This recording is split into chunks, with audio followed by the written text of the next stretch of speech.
Hello learners, welcome back to my channel Committed with Maths. I am Pooja and I hope you all are doing good. In today's video, we are going to do another chapter from class 9th, that is chapter number 8 quadrilaterals. आज के video में हम quadrilaterals की introduction करेंगे जो कि एक बहुत ही इंपॉर्टेंट चैप्टर है एग्जाम पॉइंट ऑफ व्यू से, और एग्जाम भी बहुत पास आ गए हैं तो हम इसकी एक क्विक रिवीजन करेंगे और साथ साथ अपने डाउट क्लियर करेंगे।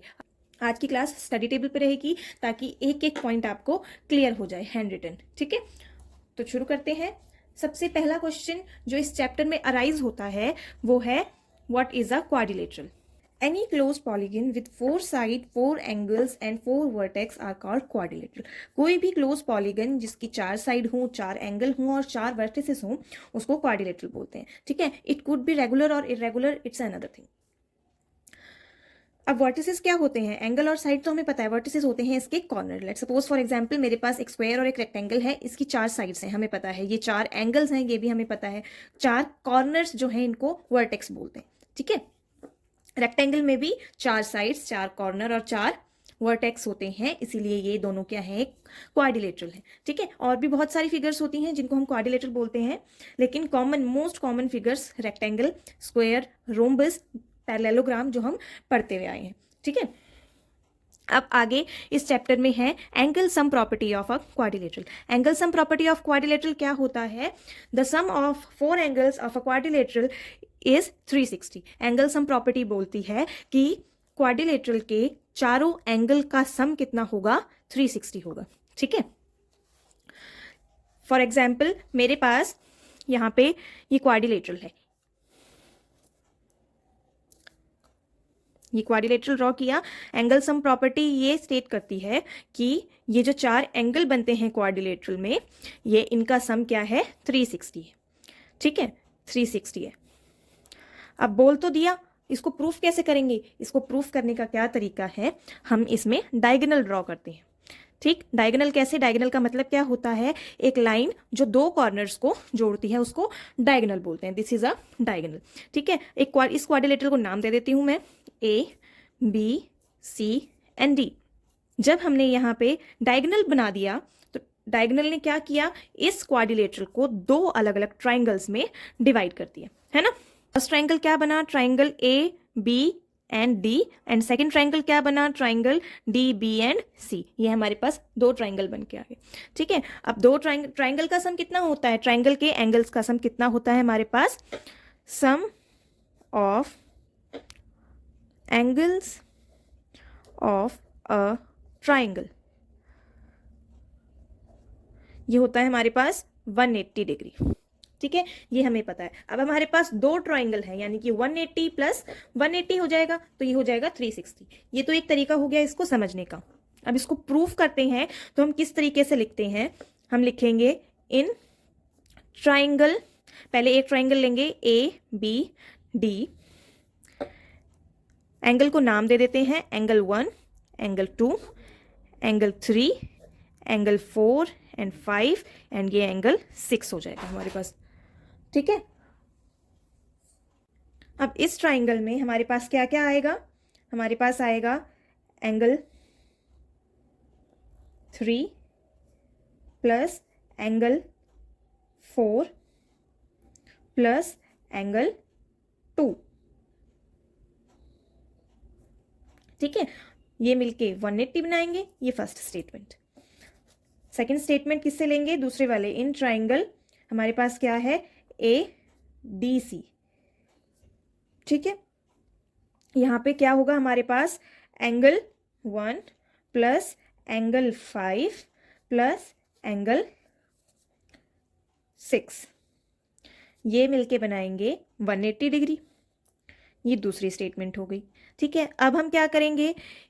दोनों इक्वेशन को, दोनों स्टेटमेंट को हम लोगों ने प्लस कर देना है। ठीक है, इन दोनों को प्लस करेंगे जब हम, तो हमारे पास क्या आएगा? 360 आ जाएगा अल्टीमेटली। तो ये प्रूफ हो जाएगा कि the sum of the 4 angles of a quadrilateral is 360। I hope आपको समझ आया होगा। Now moving to the next part, हमारे पास है types of quadrilateral. Types of कितनी तरह के क्वाड्रिलेटरल होते हैं? सबसे पहले है ट्रेपीजियम। ठीक है। ट्रेपीजियम की प्रॉपर्टी क्या होती है, ये हमारे पास ट्रेपीजियम है, इसकी क्या प्रॉपर्टी है, one pair of opposite side is parallel. Opposite side का एक पेयर क्या होता है, एक दूसरे के पैरेलल होता है। जैसे इस फिगर में है, ये लाइन इस लाइन के पैरेलल है ना, ई एफ जो है वो जी एच के पैरेलल है, जबकि ये वाला पेयर जो है वो पैरेलल नहीं है। यहाँ पे सिर्फ one pair of opposite sides parallel होते हैं, ठीक है, ट्रेपीजियम में। Next one is parallelogram. ये एक पैरेललोग्राम है, इसकी क्या प्रॉपर्टी होती है, both pair of opposite sides are parallel. इसके दोनों पेयर जो होते हैं अपोजिट साइड्स के वो पैरेलल होते हैं, यानी कि ए डी बी सी के पैरेलल होगा, ए बी डी सी के पैरेलल होगा, ठीक है, दोनों एक दूसरे के पैरेलल होते हैं। Next quadrilateral is triangle. Next quadrilateral is rectangle. इसकी क्या प्रॉपर्टी है, both pair of opposite side is parallel. इसमें भी दोनों पेयर जो होते हैं अपोजिट साइड के पैरेलल होते हैं, ठीक है, both sides are equal. Opposite sides are equal, जो अपोजिट साइड होती है वो एक दूसरे के इक्वल होती हैं, पैरेलल होती हैं। All the four angles are 90 degree. क्या और है इसमें, ये दोनों प्रॉपर्टी तो हमने पैरेललोग्राम में भी पढ़ी थी, है ना, तो इसमें एडिशनल क्या है, all the four angles are 90 degree. इसके सारे के सारे एंगल्स क्या होते हैं, 90 डिग्री के होते हैं, चारों के चारों एंगल 90 डिग्री के होंगे। आगे चलते हैं, हमारे पास अगला जो क्वाड्रिलेटरल है वो एक स्क्वायर है। All four sides are equal. इसकी पहली प्रॉपर्टी क्या है कि चारों साइड्स इक्वल होती हैं, ठीक है, अपोजिट साइड्स आर पैरेलल। इसमें भी अपोजिट साइड्स पैरेलल होती हैं एक दूसरे के, ठीक है। All the four angles are 90 degree, और चारों के चारों एंगल जो होते हैं वो 90 डिग्री के होते हैं, ठीक है। रेक्टेंगल में क्या था, opposite side equal and parallel होती हैं। स्क्वायर में ऑल साइड्स इक्वल होती हैं एंड अपोजिट साइड पैरेलल होती हैं, ठीक है। रोम्बस नेक्स्ट आ जाता है। रोम्बस में क्या होता है, all four sides are equal. सारी की सारी फोर साइड्स इक्वल होती हैं, स्क्वायर की तरह ही opposite sides are parallel, square की तरह ही पैरेलल भी होती है opposite side. Opposite angles are equal. अब इसमें क्या है, अपोजिट एंगल जो है वो इक्वल हो जाते हैं। Diagonal intersect each other at the centre and at 90 degree. जो इसके डायगोनल्स बनते हैं, यानी कि ये जो डायगोनल है ये इंटरसेक्ट करते हैं एक दूसरे को 90 डिग्री पे, ठीक है। जो इंटरसेक्शन करते हैं वहां पे कौन सा एंगल बनता है, 90 डिग्री का एंगल बनता है, ठीक। ये था रोम्बस। अब आते हैं काइट पे। काइट से रिलेटेड रेयर ही क्वेश्चन आपकी बुक में पूछे गए हैं। काइट में क्या होता है, two pairs of adjacent sides are equal. अब एडजेसेंट साइड क्या होंगी, एडजेसेंट मतलब होता है कि साथ वाला। जैसे कि ए डी की एडजेसेंट साइड क्या होगी, डी सी, उसके साथ वाली जो साइड होगी, ठीक है ना। एंड ए डी ए की एडजेसेंट साइड क्या होगी, ए बी हो सकती है, उसके साथ वाली साइड जो होगी उसको एडजेसेंट साइड बोलेंगे, वो क्या होती हैं, इसमें इक्वल होती हैं, ठीक है। ये थे 6 क्वाड्रिलेटरल जो हमने पढ़े। अब आगे आ जाती है थ्योरम। तो सबसे पहले थ्योरम 8.1 कर लेते हैं। यहाँ पे हम थ्योरम 8.1 में क्या दे रखा है आपको, अ diagonal of a parallelogram divides it into congruent triangle. जो डायगोनल होता है एक पैरेललोग्राम का वो उसको कॉन्ग्रुएंट ट्राइंगल में डिवाइड करता है, ठीक है। ये हमने किस में पढ़ा है, पीछे भी पढ़ के आ चुके हैं हम इसको। उसके बाद थ्योरम 8.2 में हमें क्या दे रखा है, in a parallelogram opposite sides are equal, ठीक है। ये हम पीछे पढ़ चुके हैं, ये तो जो हम पीछे पढ़ के आ चुके हैं वही चीजें रिपीट में दी हुई है इन थ्योरम्स में, बस थोड़ा सा समझने की जरूरत है। अब थर्ड में क्या दे रखा है 8.3 में, if each pair of opposite sides of a quadrilateral is equal then it is a parallelogram. Quadrilateral में हर एक पेयर अपोजिट साइड का इक्वल है तो वो एक पैरेललोग्राम है, ठीक है।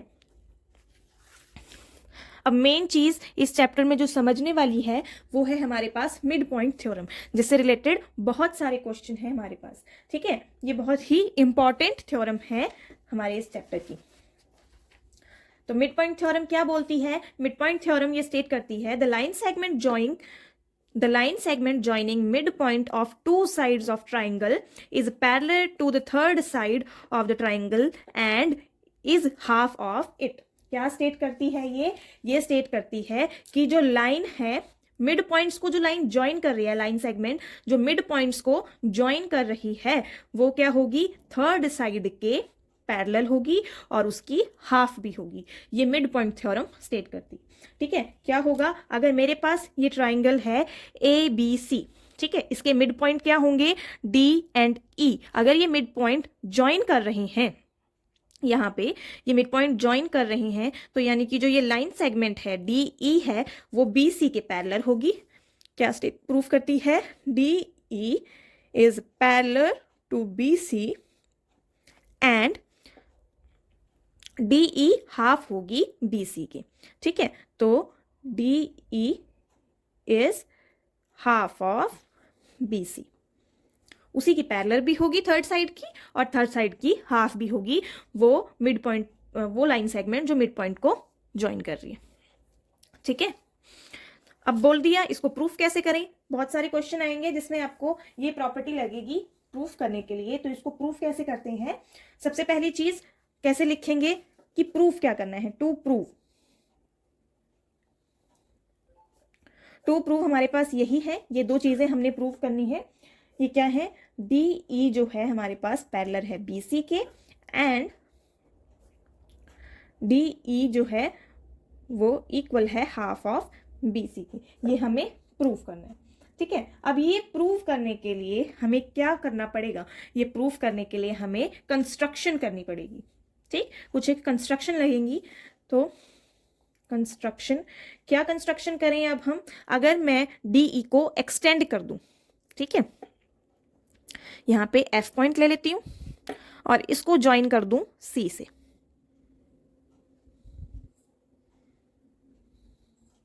दिस इज, ठीक है, तो ये मेरे पास क्या बन गया? अनदर ट्राइंगल बन गया, ट्राइंगल ECF। ठीक है, यहां पे क्या है? हमें साफ साफ दिख रहा है कि जो AB है वो CF के पैरेलल हो जाएगा। ठीक है, ये हमने कंस्ट्रक्शन करी है। उसके बाद दो ट्राइंगल हो गए। अगर मैं इनको कॉन्ग्रुएंट प्रूफ कर देती हूं, कॉन्ग्रुएंट प्रूफ कर देती हूं, तो इससे मैं क्या कर सकती हूं? कॉन्ग्रुएंट प्रूफ करने के बाद मैं ये प्रूफ कर सकती हूं कि ये एक पैरेललोग्राम है। ठीक है, और ये प्रूफ हो गया कि एक पैरेललोग्राम है, तो ये पैरेलल भी प्रूफ हो जाएगा। ठीक, तो शुरू करते हैं इसको कॉन्ग्रुएंट प्रूफ करना। ठीक है, इन दो ट्राइंगल को पहले कॉन्ग्रुएंट प्रूफ करते हैं। तो कंस्ट्रक्शन में क्या लिखूं मैं? Draw CF parallel to AB, यही किया। ठीक है, कैसे? Produce DE to F। ठीक, ये मैंने आगे बढ़ा दी DE F तक। ठीक, उसके बाद हमें क्या करना है? प्रूफ करना है। प्रूफ करना है in triangle ADE and triangle CEF क्या होगा? Angle 1 is equal to angle 2। जो, ठीक है, क्यों है एंगल 1 एंगल 2 के इक्वल? क्योंकि एंगल 1 एंड एंगल 2 ये क्या है हमारे पास? ऑल्टरनेट इंटीरियर एंगल है। ठीक है, यहां पे लिख देते हैं ऑल्टरनेट इंटीरियर एंगल। ठीक है, मेरे पास ये है। अब एंगल 3 इक्वल्स टू एंगल 4, ये क्या है? वर्टिकली अपोजिट एंगल है।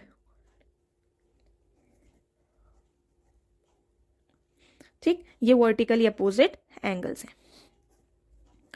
ठीक है, क्या लिखा था? एंगल 3 एंड एंगल 4 जो यहां पे बनेगा। ठीक है, ये वर्टिकली अपोजिट एंगल है, इसीलिए इक्वल है। अब और क्या है थर्ड चीज हमारे पास कॉन्ग्रुएंट प्रूफ करने के लिए? AE is equals to EC, जो AE है वो EC के इक्वल है। ये हमें गिवन है, क्यों? क्योंकि ये मिड पॉइंट है। ठीक है, अब देखो हमारे पास ये एंगल था, ये भी एंगल था, एंड ये साइड थी। ठीक है, तो कौन से रूल से हमारे पास ये कॉन्ग्रुएंट हो गया? Angle ADE is congruent to triangle CEF by AAS। ठीक है, ये हमारे पास कॉन्ग्रेंट प्रूफ हो गया। तो फर्स्ट स्टेप कंप्लीट, हमने इसको कॉन्ग्रेंट प्रूफ कर दिया। अब कॉन्ग्रेंट प्रूफ करने का मतलब क्या था, हमारे पास यहाँ पे कॉन्ग्रेंट प्रूफ हो गया, तो ये क्या हो जाएगा, ए डी इक्वल हो जाएगा सी एफ के, ठीक है, किससे, by C P C T, congruent part of a congruent triangle, ठीक है, and A D is equals to B D, ठीक है, ए डी जो होगा वो बी डी के इक्वल आ जाएगा, एंड ए डी जो है वो हमारे पास सी एफ के इक्वल है, क्योंकि ये congruent part of a congruent triangle है। ये हमारे पास गिवन था और वो हमने सीपीसीटी से प्रूव कर लिया, ठीक है। अब यहाँ देखो, दो चीजें हैं जो ए डी के इक्वल है, हमारे पास दो चीजें हैं जो ए डी के इक्वल हैं, क्या है, सी एफ और बी डी, ये दोनों ही ए डी के इक्वल हैं, ठीक है। ये फर्स्ट हो गई थी स्टेटमेंट, ये सेकंड हो गई, ठीक है। अब हमें पता है कि दो अलग अलग चीजें जब एक के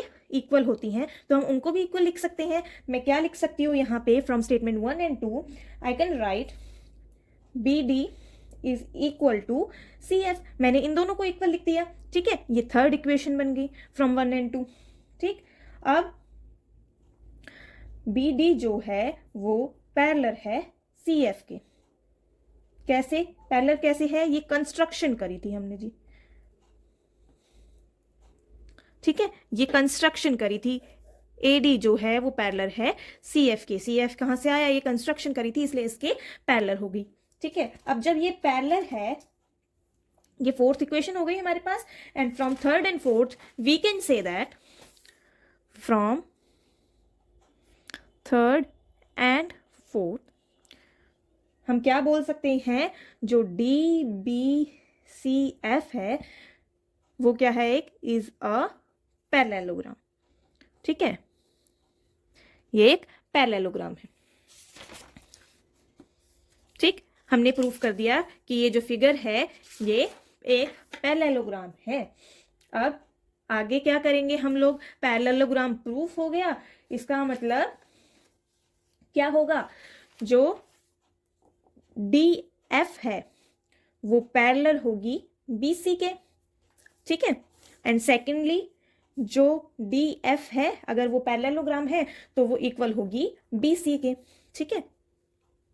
अब अगर मैं यहाँ पे फिगर में देखूं तो D F parallel to B C, जो हमारे पास डी एफ है वो बी सी के पैरेलल है, ठीक है, पैरेललोग्राम है तो पैरेललोग्राम प्रूफ कर दिया, तो यानी कि ये पैरेलल हो गई दोनों, डी एफ बी सी के पैरेलल हो गई, and second one D F जो है वो बी सी का इक्वल भी है। अब डी एफ बी सी के इक्वल भी है क्योंकि ये एक पैरेललोग्राम प्रूफ हो गया, ठीक है। तो फर्स्ट तो हमने यहाँ प्रूफ कर दिया है कि डी एफ जो है वो बी सी की पैरेलल है। सेकंड कैसे प्रूफ करेंगे, सेकंड ऐसे प्रूफ करेंगे इक्वल वाले से, ठीक है। तो D E plus E F is equals to B C,